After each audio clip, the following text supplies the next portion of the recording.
믿음 안에 머물라라는 제목으로 함께 말씀을 나누길 원합니다. 사랑하는 성도 여러분, 우리가 그리스도인으로 이 세상을 살아가면서 성경은 우리 믿는 자들에게 우리의 삶에 풍성한 은혜가 누려진다는 그런 은혜의 말씀들이 증거되어지고 있습니다.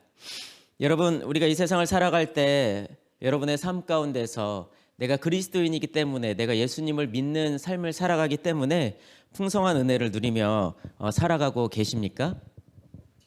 아멘. 아멘. 네. 아침마다 우리는 동행 기도문으로 살아계신 하나님의 말씀을 묵상하고, 또 묵상한 말씀이 오늘의 삶 가운데에 실제가 되기를 간절히 기도하면서 하루를 시작합니다. 중보기도의 제목으로 주님 앞에 나아가 이 땅에 하나님의 뜻이 이루어지기를 또한 기도하고요. 하루를 마치면서는 우리는 예수 동행 일기로 다시 한번 하루의 삶 가운데 예수님과 동행하며 살았던 시간을 돌아보면서 점검하며 감사로 하루를 마감합니다. 이렇게 하나님과의 인격적인 교제를 나누면서 하루하루 살아가는데, 때때로 우리의 삶엔 여전히 뭔가 부족하고 또 갈증을 느끼는 것 같습니다. 그리스도인으로, 그리고 하나님의 자녀로 이 땅을 살아가며 풍성한 은혜를 때로 느끼지 못하고 누리지 못할 때가 얼마나 많은지 모릅니다. 오늘 고린도후서의 말씀은 그러한 우리에게 주님이 내 안에 거하시는가, 우리가 믿음 안에 있는가 점검하라 말하고 있습니다. 고린도후서 13장 5절을 제가 새 번역으로 제가 다시 한 번 더 읽어보겠습니다.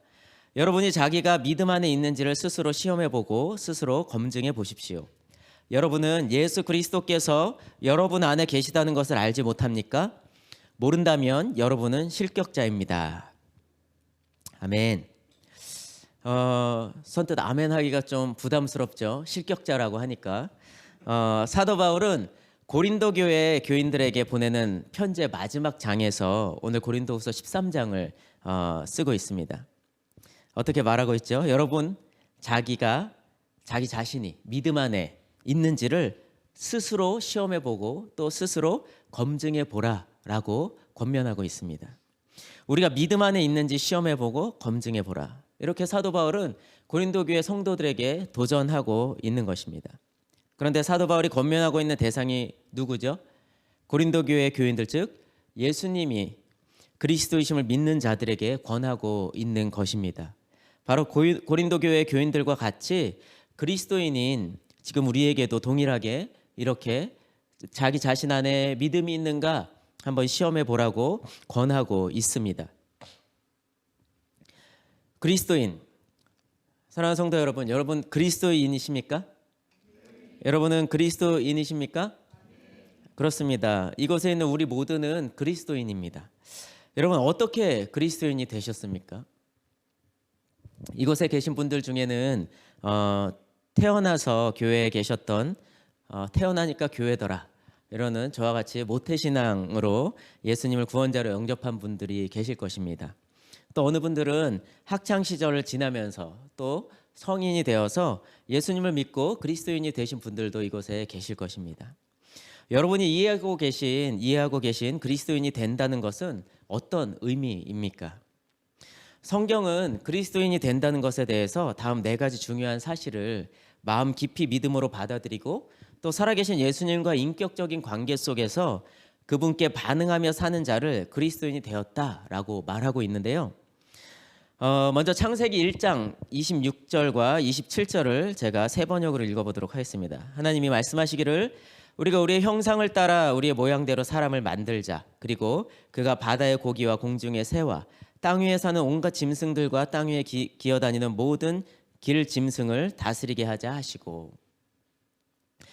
27절 하나님이 당신의 형상대로 사람을 창조하셨으니 곧 하나님의 형상대로 사람을 창조하셨다. 하나님이 그들을 남자와 여자로 창조하셨다. 우리가 그리스도인이 되었다라는 것의 첫 번째는 오늘 창세기 1장에서 27절 26절에서 증거하고 있는 것과 같이 하나님의 형상으로 사람을 창조하신 분, 바로 하나님이 천지를 창조하신 분이고 나를 창조하신 창조주이시며 우리 인류 역사와 문화를 그리고 나의 주인이시다라는 고백입니다. 한마디로 하나님이 주인이시다, 하나님이 왕이시다라는 것입니다. 이 주인이신 하나님은 인간으로 하여금 그분의 모든 창조 세계를 다스리게 하셨습니다. 하나님이 존재하실 뿐 아니라 그가 주인, 곧 왕이라는 사실을 성경 전체는 우리에게 말하고 있는 것입니다. 이것이 성경에서 가장 핵심적인 메시지입니다. 중요한 것은 하나님이 정말 나의 삶의 주인이 되어가고 있는가입니다. 두 번째, 창세기 3장 말씀과 특별히 로마서 3장 23절 말씀을 우리가 함께 보길 원합니다. 창세기 3장에 보면 인류 최초의 범죄하는 죄가 이 세상에 나타나는 장면을 이야기하고 있고, 로마서 3장 23절은 그래서 이렇게 고백합니다. 모든 사람이 죄를 범하였습니다. 그래서 사람은 하나님의 영광에 못 미치는 처지에 놓이게 되었습니다 라고 말하고 있습니다. 인간은 하나님이 주인이신 것을 거부하고 자신이 스스로 주인 행세를 하고 있고, 나 또한 그러한 사람이었다 라고 우리가 고백하는 것, 바로 나는 죄인입니다 라고 고백하는 것이 우리가 그리스도인이 되었다라는 증거 중에 하나입니다. 여러분, 죄가 무엇이죠? 성경에서 말하는 죄는 우리가 거짓말을 하거나 또는 사기를 치거나 또 도둑질 같은 어떤 행위를 이야기하고 있지 않습니다. 죄를 뜻하는 영어 단어는 sin이죠. S-I-N. 이 영어 단어가 우리에게 너무나 좋은 어떤 이미지를 죄에 대해서 소개하고 있는데요. S와 N 사이에 뭐가 있죠? 알파벳 I가 있습니다. 바로 내가 내 삶의 중심에 있는 것, 나 자신이 주인인 상태를 바로 성경에서는 죄라고 이야기합니다. 원래 하나님의 것인데 전부 내 것이냐 주장하는 그 자세가 바로 죄라고 하는 것입니다. 여기서 온갖 거짓말과 도둑질, 사기 같은 것들은 단지 죄의 열매일 뿐입니다. 하나님을 진정으로 주인으로 생각하지 않으면 죄라는 개념은 단순히 이런 도덕적 개념을 넘어설 수가 없게 됩니다. 하지만 죄는 하나님에 대한 반역, 즉 하나님이 주인 되심을 거절하는 것이 바로 죄라고 성경은 이야기하고 있습니다. 다시 말해서 내 인생은 내 것이다 라고 주장하는 것, 그것이 바로 죄의 본성이라는 말입니다. 이것이 그리스도인이 되어가는 것의 하나의 증거라고 할 수 있습니다. 나는 죄인이다 라고 주님 앞에 고백할 수 있는 그런 우리의 고백. 세 번째로, 이러한 창조주에 대한 반역의 대가는 죽음밖에 없다고 성경은 이야기하고 있죠. 그런데 하나님은 우리 각자를 너무나 사랑하셨기 때문에 우리가 마땅히 지불해야 할 대가를 예수님이 십자가에서 대신 지도록 하셨죠. 고린도후서 13장 5절의 말씀은 고린도후서 5장 16절과 21절에 있는 말씀과 함께 연결이 되고 있는데요. 우리 함께 교독해 보도록 하겠습니다. 고린도후서 5장 16절부터 21절입니다. 보이시나요? 제가 한 절, 사랑하는 우리 성도님들이 한 절 교독하도록 하겠습니다. 그러므로 이제부터 우리는 아무도 육신의 잣대로 알려고 하지 않습니다. 전에는 우리가 육신의 잣대로 그리스도를 알았지만 이제는 그렇지 않습니다.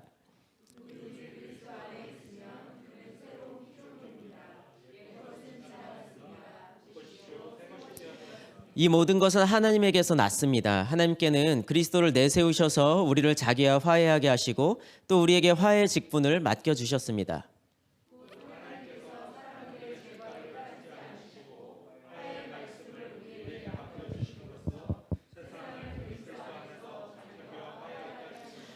그러므로 우리는 그리스도의 사절입니다. 하나님께서는 우리를 시켜서 여러분에게 권고하십니다. 우리는 그리스도를 대리하여 간청합니다. 여러분은 하나님과 화해하십시오.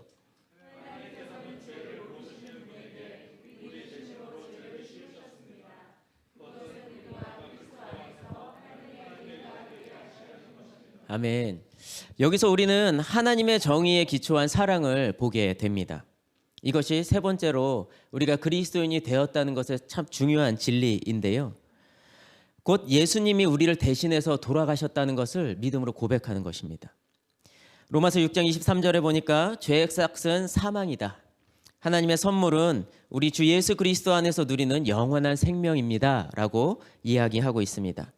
우리가 너무나 잘 아는 요한복음 3장 16절에서도 하나님께서 세상을 이처럼 사랑하셔서 외아들을 주셨으니 이는 그를 믿는 자마다 멸망하지 않고 영생을 얻게 하려는 것입니다 라는 복음의 메시지를 우리에게 전해주고 있습니다. 하나님의 정의 때문에 우리가 죽어야 할 자리에서 하나님의 사랑 때문에 예수님이 대신 죽으셨습니다. 그저 예수님이 우리 자신을 위해 죽으셨다는 표현은 조금은 약한 표현이 아닐 수 없습니다. 우리를 위해서 우리를 사랑하셔서 죽으셨다는 것은 완전한 표현이 아닙니다. 틀린 말은 아니지만 그것만으로는 뭔가 부족한 것 같습니다. 더 정확히 표현하면 우리를 대신해서 우리가 죽어야 할 그 자리에서 예수님이 죽으셨다는 것입니다. 우리 그리스도인들은 바로 이 사실을 깨달은 사람들입니다. 네 번째로 예수님의 십자가 죽음으로 나타난 하나님의 사랑을 받아들이고 예수님을 나의 삶의 주인으로 영접하면 나는 하나님의 자녀가 된다라는 믿음을 고백하는 것이 바로 우리가 그리스도인이 되었다라는 네 번째 증거입니다. 하나님의 자녀가 되려면 어떤 선행이 필요한 것이 아니라 단 한 가지, 우리 각자를 위해서 돌아가신 그 예수님을 우리 삶의 주인으로 받아들이면 된다는 것이죠. 다시 말해 예수님을 주인으로 영접하면 우리는 그리스도인이 되었다라고 이야기할 수 있는 것입니다. 요한복음 1장 12절에 이렇게 이야기합니다. 그러나 그를 맞아들인 영접한 사람들 곧 그 이름을 믿는 사람들에게는 하나님의 자녀가 되는 특권을 주셨다. 영접이란 죄로 야기된 문제를 해결하고 하나님 앞에 자기를 다시금 바로 세우는 일입니다. 하나님이 주인이신데 자신이 주인 노릇하는 것이 죄라면 예수님을 영접했다고 하면서 예수님을 주인으로 모시는 것은 나중에 하겠다. 이것은 말이 안 되는 이야기입니다. 예수님을 주인으로 영접하지 않으면 우리는 예수님을 영접했다고 말할 수 없기 때문이지요. 다시 말해 예수님을 영접하는 것, 그리스도인이 된다는 것은 하나님이 주인이시라 고백하는 첫 번째 진리를 그것을 깨뜨리고 두 번째 진리인 즉 우리가 죄의 문제로 세 번째 진리인 우리 안에 있는 죄의 문제를 세 번째 진리인 예수님이 해결하셨음을 전인격적으로 우리가 받아들이고 이제 네 번째 진리인 하나님의 원래의 뜻에 따라서 그분의 다스림 안에 살아가겠다고 결단하며 살아가는 것을 바로 그리스도인이 되었다라고 뜻한다고 성경은 이야기하고 있습니다. 여러분 이렇게 예수님을 진정으로 영접한 자들, 예수님이 나의 왕이십니다. 예수님이 나의 주인이십니다. 라고 고백하는 자들, 이들은 진정으로 그리스도인이 되었다, 진정으로 구원받았다 라고 말할 수 있게 되는 것이죠. 사도 바울은 우리 그리스도인에게 우리의 믿음을 시험하여 보라고 말합니다. 그러면서 이야기하죠. 여러분은 예수 그리스도께서 여러분 안에 계시다는 것을 알지 못합니까? 그래서 이어서 뭐라고 하죠? 혹 모른다면 여러분은 실격한 사람입니다.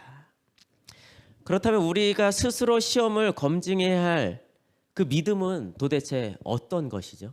성경은 그 믿음을 우리에게 어떻게 증거하고 있습니까? 믿음이란 하나님이 우리에게 주시는 구원이라는 놀라운 은혜를 감사한 마음으로 받아들이는 것, 그것이 바로 믿음입니다. 믿음은 하나님이 주신 선물을 감사로 받는 것입니다. 하나님이 하신 일과 하실 일에 대해서 우리가 전인격적으로 받아들이는 것, 그것이 바로 믿음이다 라고 성경은 말하고 있습니다. 믿음장으로 알려져 있는 신약 히브리서 11장을 보면 특별히 11장 6절에서 성경이 가르치고 있는 믿음이 무엇인지를 완벽하게 정의를 해주고 있는데요. 제가 읽어보겠습니다. 믿음이 없이는 하나님을 기쁘시게 해드릴 수 없습니다. 하나님께 나아가는 사람은 하나님이 계시다는 것과 하나님은 자기를 찾으시는 사람에게 상 주시는 분이시라는 것을 믿어야 합니다. 이 히브리서 11장 6절 본문에서 두 가지를 반드시 믿어야지 하나님을 기쁘시게 할 수 있다고 말하고 있는데요. 첫 번째는 하나님이 계시다는 것입니다. 우리가 그리스도인으로서 나는 그리스도인입니다라고 고백할 때 가장 중요한 첫 번째 진리는 하나님의 하나님 되심, 하나님의 주인 되심을 인정하는 것이라고 말씀드렸습니다. 믿음도 마찬가지예요. 이것은 믿음 체계 곧 우리 안에 있는 세계관이라고 할 수 있는데요. 우리가 아는 바와 같이 우리가 이 세상을 살아가면서 우리가 마주하게 되는 상황과 환경, 그것들을 우리가 바라보고 해석해내고 그것들을 사고해 나가는 그런 능력, 그런 일종의 렌즈와 같은 역할을 하는 것이 우리의 사고체계 또 세계관이라고 이야기합니다. 어떤 사람은 하나님이 계시다는 유실론은 신앙이고 하나님이 계시지 않다는 무실론은 과학이나 이성이라고 말하는 사람이 있습니다. 하지만 그것은 착각이죠. 하나님이 있다고 생각하든 없다고 생각하든 그 두 가지는 모두 다 자신 안에 있는 신념체계, 곧 믿음입니다. 그중에 그리스도인들이 가진 믿음은 하나님이 없다가 아니라 하나님은 있다, 하나님이 계시다라는 믿음이 우리 그리스도인들 안에 있는 믿음이죠. 그래서 우리는 예배할 때 또는 기도할 때마다 하나님이 우리 가운데 계시다는 것을 믿음으로 나아갑니다. 혹 하나님이 계시는 것에 대해서 믿지 않고 우리가 찬양하고 기도하고 예배 가운데 나아가는 것은 어떻게 보면 성경의 의미와는 전혀 다른 허공에 대고 우리가 이야기하고 소리내는 것 외에는 되지 않습니다. 그것은 근본적으로 뭔가 출발이 잘못되었다는 것을 우리는 다 알고 있죠. 우리가 예배드리거나 하나님께 기도하고 또 주님을 찬양하는 것에 대해서 우리가 기본적으로 전제하고 나아가는 것은 하나님이 살아계신 하나님이 나와 함께 이 자리 가운데 함께 하신다는 것입니다. 단지 신이 존재할 것이라는 지적 동의를 넘어서 살아계신 하나님에 대한 우리의 진실한 자세가 필요하다는 말씀입니다. 두 번째로 히브리서 11장 6절은 하나님이 자기를 찾으시는 자에게 상 주시는 이심이라는 것을 믿어야 한다라고 이야기하고 있습니다. 여러분, 여기서 말하는 상이 무엇일까요? 믿음을 잘못 알고 있는 사람들은 자신이 원하는 것, 자신이 얻고 싶은 것을 강하게 믿으면 하나님이 그것을 상으로 주신다라고 생각하기도 합니다. 우리가 갖고 싶은 것은 건강일 수도 있고요. 때로는 자녀들이 공부를 잘하는 것일 수도 있고요. 또 직장에서 우리가 승진하는 것일 수 있습니다. 이런 것들을 주실 줄을 믿고 열심히 기도한다면 하나님이 상으로 우리의 기도에 응답해 주신다라고 생각하죠. 뭐 틀린 이야기는 아닙니다. 하지만 성경은 그렇게 이야기하고 있지 않아요. 여기서 상이란 하나님이 인간에게 가장 주고 싶어 하시는 것, 그것이 뭘까요? 구원입니다. 히브리서 11장 6절에서 이야기하는 그 상은 다름이 아닌 우리를 구원하고자 하시는 그 가장 복 중의 복, 상 중의 상을 이야기하고 있는 것입니다. 우리가 충분한 이해에 도달할 수 없지만 하나님은 자신을 우리에게 상으로 주고 싶어 하신다는 것을 우리는 성경의 가르침을 통해서 알 수 있습니다. 그래서 하나님은 우리가 믿음으로 하나님이 주시는 상을 받아들이기를 원합니다. 어떻게 해요? 은혜로 그것들을 받아들이기를 원하고 계신다는 거죠. 성경이 말하는 믿음은 우리가 믿고 싶은 것을 열심히 믿는 것이 아니라 주님이 가르치시고 성경이 증거하시는 믿음은 하나님이 하신 일을 전인격적으로 우리가 긍정하는 것이며 철저하게 하나님의 하신 일에 대해서 우리가 반응할 뿐만 아니라 우리 하나님께 인격적으로 네, 주님 그렇습니다. 주님이 그렇게 하실 것입니다. 주님이 그렇게 하셨습니다라고 고백하는 것입니다. 사도 바울은 우리 그리스도인에게 스스로 믿음 안에 있는지를 시험해보고 검증해보라라고 말하면서 예수님이 우리 안에 계시다는 것을 알지 못한다면 우리는 주님께로부터 버림받은 자라고 조금은 강한 어조로 이야기하고 있습니다.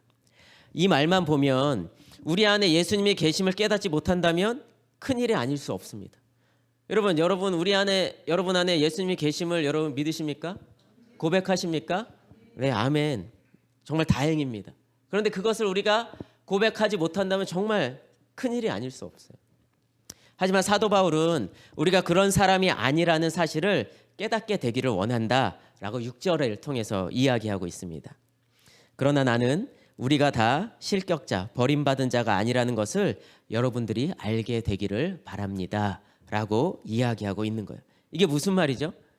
무엇이 우리로 하여금 하나님께 버림받은 사람이 아니라고 확인을 해 줍니까?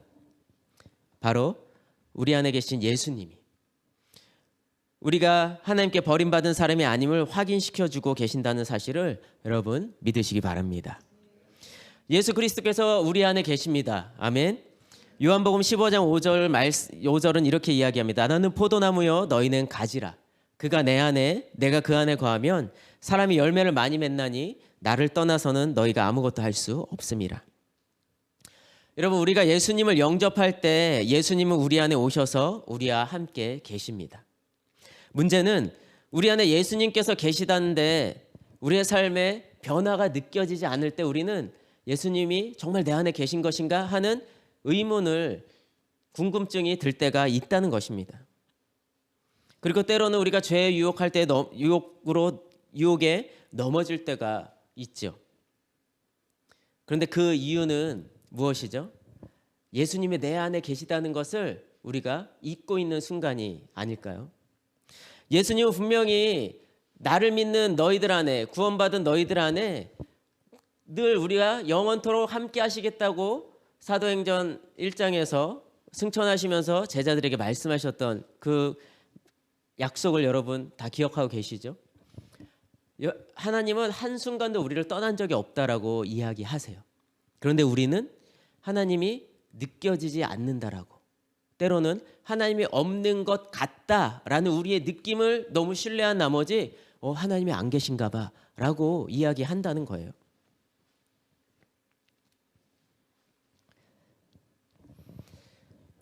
예수님을 구주로 영접한 우리들에게는 예수님이 언제나 함께 계십니다. 이 사실을 믿는 사람만이 하나님께서 기뻐하시는 그리스도인으로서의 풍성한 삶을 우리가 누리며 살아갈 수 있게 되는 것입니다. 항상 예수님을 바라봄으로 예수님이 우리 안에 계시다는 것을 아는 사람만이 그 하나님의 풍성한 은혜 가운데 거하며 살아갈 수 있다는 것이죠. 요한복음 1장 12절에서 이렇게 얘기합니다. 그러나 그를 맞아들이는 사람들, 곧 그 이름을 믿는 사람들에게는 하나님의 자녀가 되는 특권을 주셨다. 여러분, 우리가 예수 그리스도를 우리의 구주로 믿는다면, 이미 받아들이셨다면 우리의 신분은 더 이상 죄 안에 거하는 죄인이 아니라 우리를 그 죄로부터 건지셔서, 그뿐만 아니라 하나님의 자녀로서의 신분으로 우리를 새롭게 해주시는 그 주님의 자녀의 특권을 누리게 되었다는 것을 여러분 믿으시기 바랍니다. 에베소서 3장 16절부터 17절 말씀도 이렇게 이야기합니다. 그의 영광의 풍성함을 따라 그의 성령으로 말미암아 너희 속사람을 능력으로 강건하게 하시오며 믿음으로 말미암아 그리스도께서 너희 안에 계시게 하시옵고 너희가 사랑 가운데 뿌리가 박히고 터가 굳어지게 할 것이다. 아멘. 에베소서 3장의 말씀을 통해서 예수님께서 우리의 마음에 계심을 다시금 확인할 수 있습니다.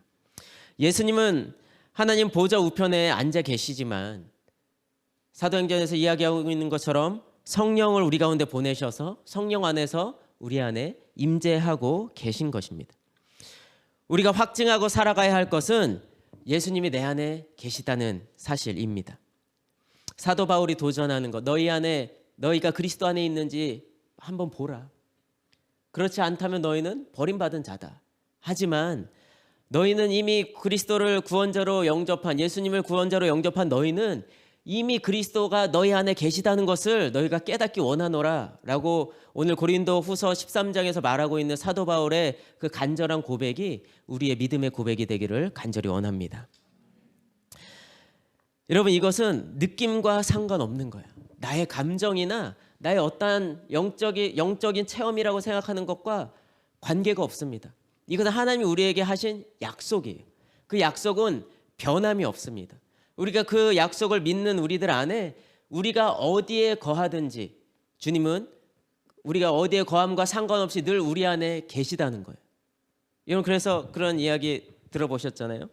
우리가 때론 죄 가운데, 죄의 유혹 가운데 나아가는 그 순간에도 주님은 여전히 우리 안에 계신 거예요. 우리가 죄 안에 딱 거했을 때도 주님, 우리가 거하고 있는 그 죄의 그 영역 가운데 주님도 우리와 함께 계시는 거예요.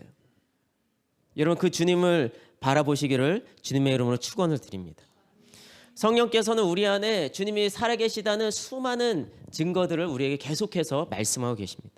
로마서 8장 16절, 그리고 요한일서 4장 13절과 빌립보서 2장 13절을 보면 예수님을 주님으로 고백한다는 것, 우리가 예수님은 우리의 주님이십니다, 주님이 나의 주인이십니다라고 고백하는 것이 성령이 아니고서는 할 수 있는 고백이 아니다라고 이야기하고 있어요.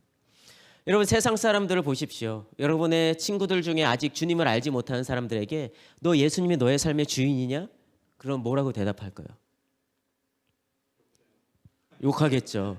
이런 XX 제 정신 차려 이렇게 얘기하겠죠. 성령이 우리 안에 성령이 계시다는 증거는 우리가 주님을 나의 주인으로 고백할 수 있다는 거예요. 여러분 주님이 우리의 삶의 주인이십니다. 여러분 믿으십니까? 우리 안에 성령이 계신 것입니다. 예수님이 우리 안에 살아 계신 것입니다. 그것이 하나의 증거이죠. 그리고 또 무엇이죠?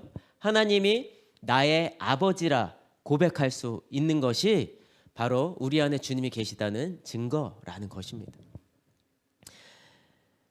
우리가 주님을 영접하는 자, 그 이름을 믿는 자에게는 하나님의 자녀가 되는 권세를 주셨다. 그 특권을 주셨다고 주님이 이미 선언하셨어요. 주님의 선언은 이미 완성된 것입니다. 변하는 것이 아니라 끝난 것입니다. 그렇다면 우리가 주님의 자녀된 우리가 주님의 자녀로 신분이 바뀌어진 우리가 하나님을 아버지다라고 고백할 수 있게 되는 거예요. 그 하나님이 어떤 분이십니까? 이 세상을 창조하신 분이십니다. 이 세상 우주 만물을 지금도 살아계셔서 운행하시는 분이 바로 우리의 아버지다라고 하는 거예요. 우리가 그 고백을 할 수 있다면 바로 우리 안에 주님이 함께 하신다라는 증거다라고 성경은 우리에게 이야기하고 있는 것입니다. 또 무엇입니까?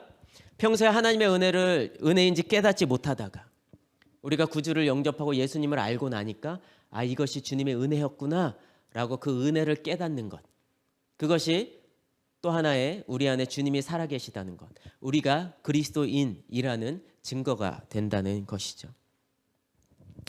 사랑하는 성도 여러분, 우리 안에 이미 계신 예수님으로 인해서 우리는 그리스도인이 되었습니다.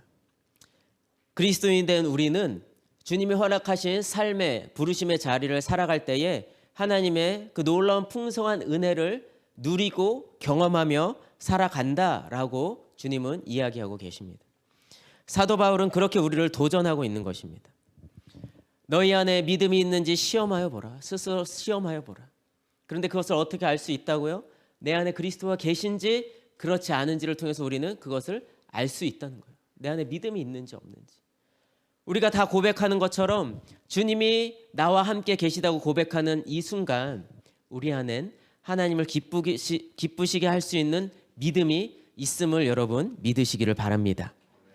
그래서 사도 바울의 그 도전 앞에 우리가 함께 이 시간 결단하고 기도하는 시간을 갖기를 원하는데요.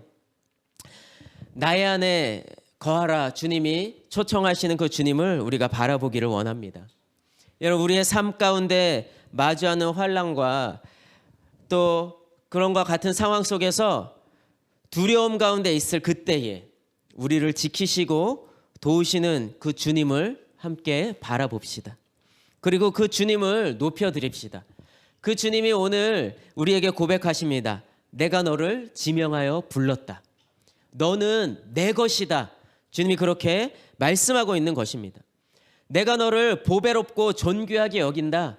주님의 그 고백을 우리가 듣는 이 밤이 되기를 간절히 원합니다. 그 주님이 어떤 분이십니까? 바로 우리의 하나님이십니다.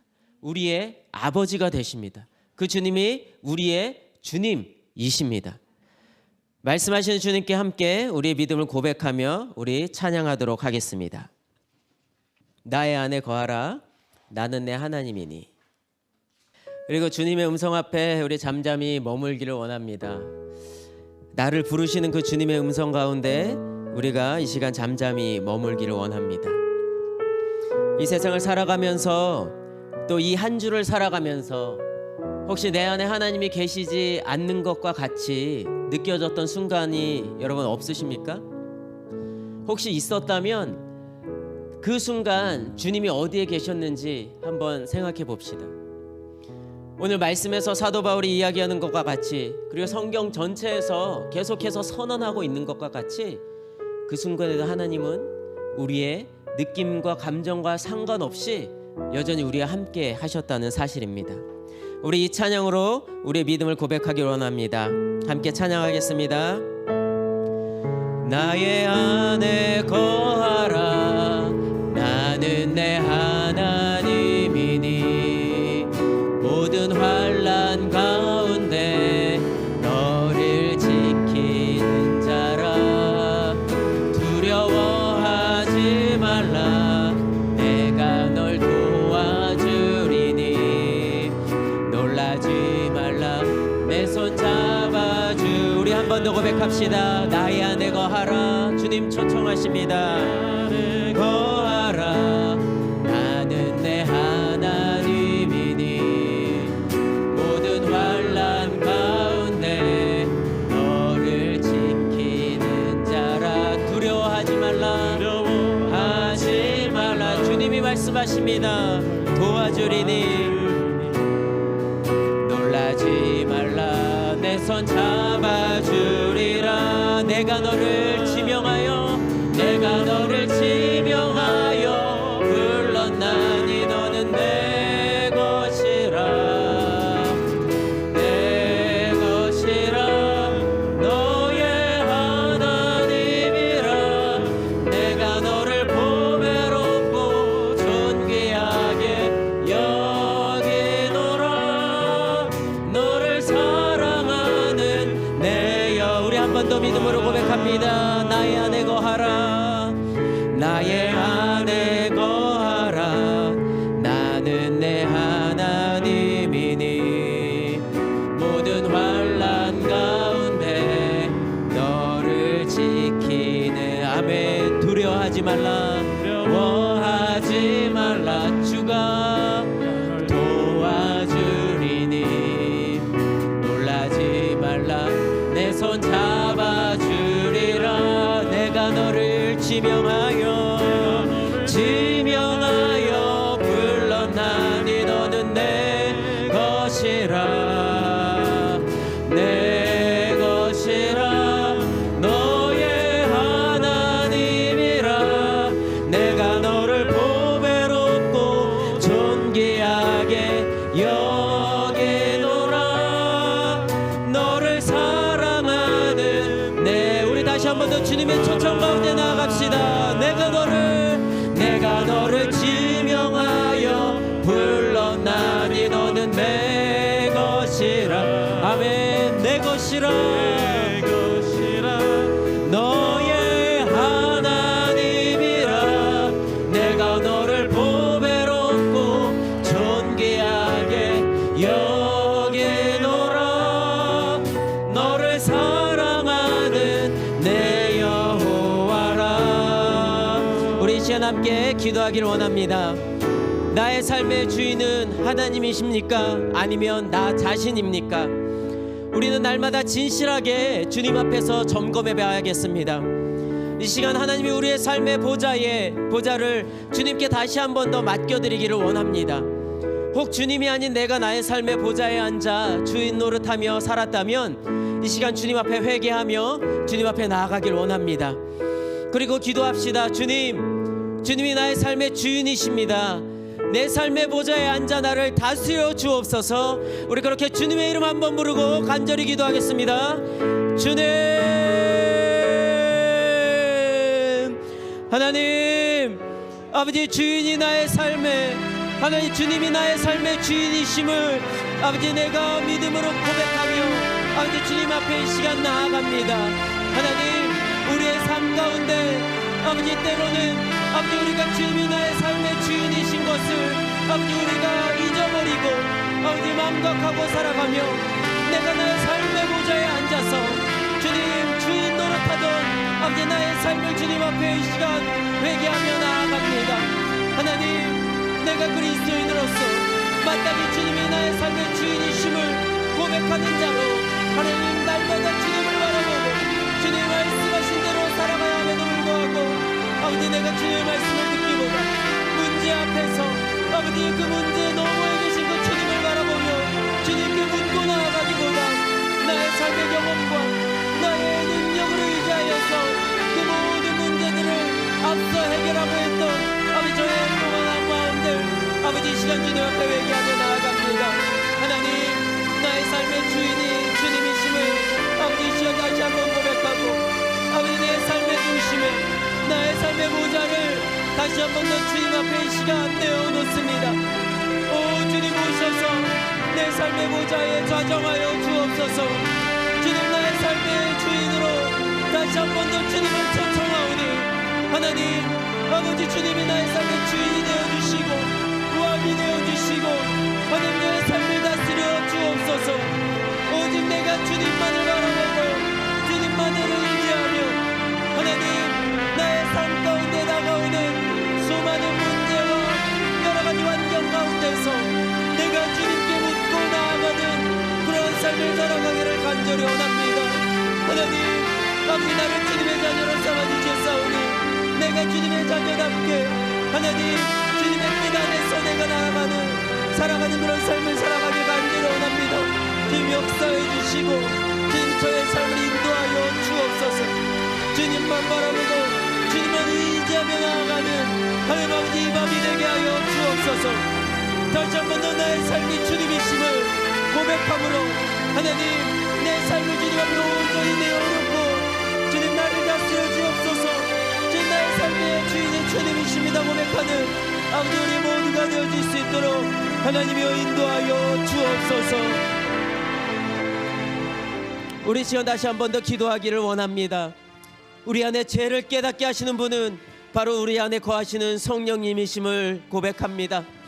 죽을 수밖에 없는 나의 인생 가운데 독생자 예수님을 대신하여 십자가에 달리심으로 내 죄를 사하여 주신 그 구원의 은혜에 우리가 감사함으로 나아갑시다. 그것이 우리를 향한 하나님의 깊은 사랑임을 아버지 우리가 깨닫고 고백하는 시간 되길 원합니다. 주님 내가 나를 향한 하나님의 구원의 사랑을 더 철저하게 더 깊이 깨달아 그 구원의 감격을 누리며 사는 나의 삶이 되게 하여 주옵소서. 내가 그 구원의 감격을 잃어버렸다면 우리 주님 앞에 다시 한 번 더 간절히 부르짖으며 나아갑시다. 하나님 구원의 감격을 내 안에 회복시켜 주옵소서. 내 안에 주님의 구원으로 인하여서 기뻐하게 하여 주옵소서. 우리 주님의 이름 한 번 더 부르고 기도합니다. 주여 하나님 그렇습니다. 아버지 내 삶에 아버지 주님이 계시기에 하나님 내가 주님을 따라 하나님 주님을 아버지 그것이 주님 뜻이 아니고 주님의 나의 삶 가운데 오직 주님 되었다. 주님의 오직 말씀하시고 나를 이끄셨던 너의 그때 기억하며 오직 주의 오직 구원의 때가 주의 오직 그 감격이 주의 오직 삶을 통해 다시금 회복시 오는 역사가 누리는 시간 될 수 있도록 주님의 수하여 주옵소서. 주님의 오직 말씀과 순종을 인정하고 주님의 오직 내 가운데 거하여 연정하고 주님의 주인 때문에 인정하는 행동되었다. 주님의 오직 구원의 오직 그대 주님의 오직 내 가운데 거하고 주의 오직 사랑 깊은 분으로부터 주의 오직 마음 가운데 오직이었다. 주의 오직 그 시간 보내게 하는 사람이 주님의 오직 그날 동하여 세상을 나오는 주의 주님 되시고 주의 오직 내 앞에 주하신 주님 나를 그날 알았던 것처럼 주님의 오직 나의 인격 가운데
아버지 인도하여 주옵소서. 우리 주님 부르시고 찬양합니다.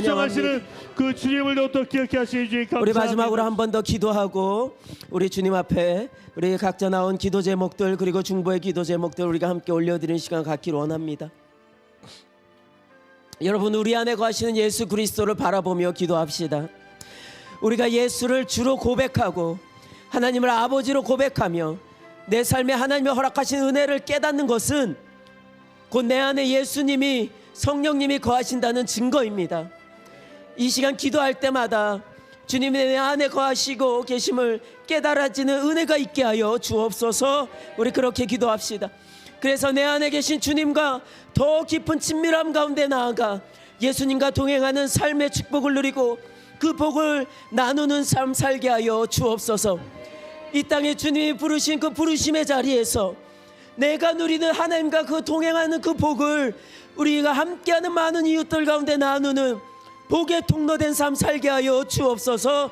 우리 그렇게 다시 한 번 더 주님의 이름 간절히 부르고 우리 함께 기도하기를 원합니다. 주여